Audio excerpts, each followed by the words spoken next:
Hello Year 12. This week we're looking at Khrushchev interpretations. So there's there's three possible topics for the interpretation question. Alexander II, provisional government, and lastly Khrushchev. Khrushchev has never come up, so there's a good chance this could be the interpretation for you in 2021. Now I'm briefly going to go over the different pieces of information you need to analyse the interpretations effectively.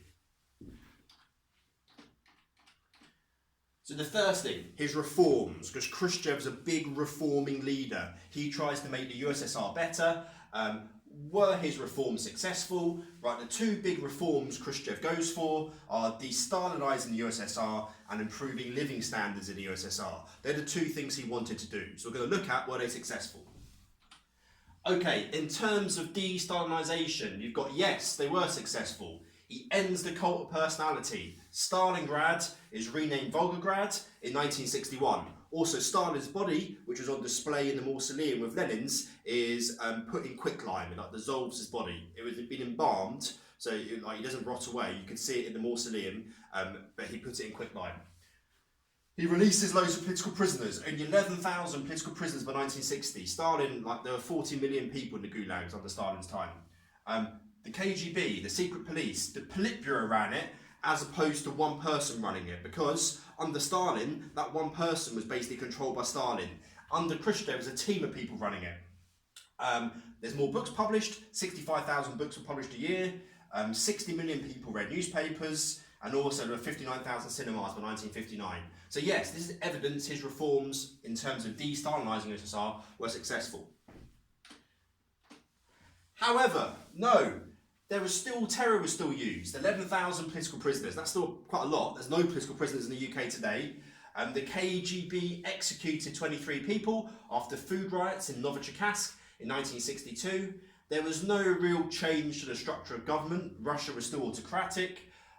When the Hungarian uprising happened, due to de-Stalinization, the Soviets killed 3,000 and executed Naj. So he's still willing to use violence to implement communism. De-Stalinization caused Sino-Soviet relations to deteriorate. That's Chinese-Soviet relations. Chairman Mao, the guy in charge of China, thought Khrushchev was weak. De-Stalinization also caused the Polish crisis, and Khrushchev was forced to make Gomulka prime minister to appease demonstrators. And rivals such as Beria were still executed. So you could argue actually de-Stalinization wasn't successful. There were still political prisoners. Rebellions were still crushed in Hungary. Opponents such as Beria and Naj were executed.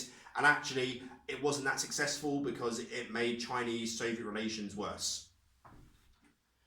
Okay, in terms of economic social, was he successful? Yes. The 6th and 7th five-year plan were focused on consumer goods. That meant there were more washing machines. So 1 in 7 had a washing machine by 1964, and 1 in 25 owned a fridge by 1964. There's more consumer goods. The Virgin Land campaign aimed to stop food shortages in cities. In 1950, 96 million acres were used for wheat production. By 1964, it was 165 million acres. The Virgin Land campaign, basically in Central Asia, like Kazakhstan, you've got the steppe. It's loads and loads and loads of grassland. Khrushchev turned that grassland over to wheat production. And to get a sense of the size, 165 million acres is 3 times the size of the UK. He abolished school fees, abortion was legalised in 1955, loads of new apartments were built because in World War II, 25 million people were made homeless, so Khrushchev built loads of new apartments, and they're fairly decent, not very big, but fairly decent. So you've got 108 million new apartments. The average size is about 30 metres squared, which is probably about 2 classrooms together from St Andrews. And also, he introduced a 7-hour workday, so he had a pretty easy time under Khrushchev working. However, the 6th and 5-year plan were abandoned after 2 years. There were still food shortages. The Virgin Land campaign was made to stop food shortages. There were still food shortages, such as Novichokazk, where 23 were executed. The Poor Land campaign was, the Virgin Land campaign was poorly executed. It led to the Aral Sea drying up, a big ecological disaster. Living standards were still below the USA, and the 5th and 5-year plan aimed to build hydroelectric dams, and it wasted loads of money. Okay, another part of Khrushchev is international relations. International relations are like foreign relations, so his relations with America, Britain, Europe, and so forth. Again, was he successful? And China as well, another country. So yes, he was successful. Right, first ICBM, the first missile ever made was made by Khrushchev's USSR. Sputnik 2, the first satellites in space. Yuri Gagarin, first man in space. Under Khrushchev, the USSR becomes a superpower. In 1855, at the start of the course, Russia was this peasant-ridden country. By 1961, it's a superpower. The first man in space, first missile, first satellite in space. Was he successful? He puts down the Hungarian uprising. It's brutal, but it was successfully put down. The Hungarian uprising demonstrated to the West the USSR would use violence to keep control. The Berlin Wall solved the Berlin crisis. You could argue it's a success. It's a success. It stopped people leaving. He improved ties with Tito, the leader of Yugoslavia. He allowed German POWs, prisoner of wars, to return in 1955. And some of the nationalities deported to Asia by Stalin were allowed back. Not the Chechens, though. However, it's an argument he's unsuccessful.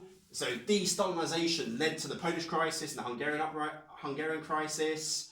The Berlin Wall's a propaganda disaster. Chairman Mao wasn't a big fan of Khrushchev, thought he was weak.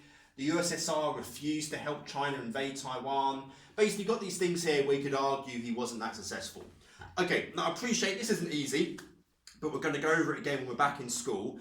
And I wouldn't worry too much about, because we left school 2 weeks before Easter. Your AS exam would have been 2 or 3 weeks after Easter. So you've only really missed 5 weeks of learning, and that'd be Tudor Cold War planning. So this is stuff a normal year 12 class wouldn't have covered yet at this time of the year. But it's all stuff we'll go over again when we get back in school. But try your best to analyse interpretations. Any questions, let me know. Many thanks.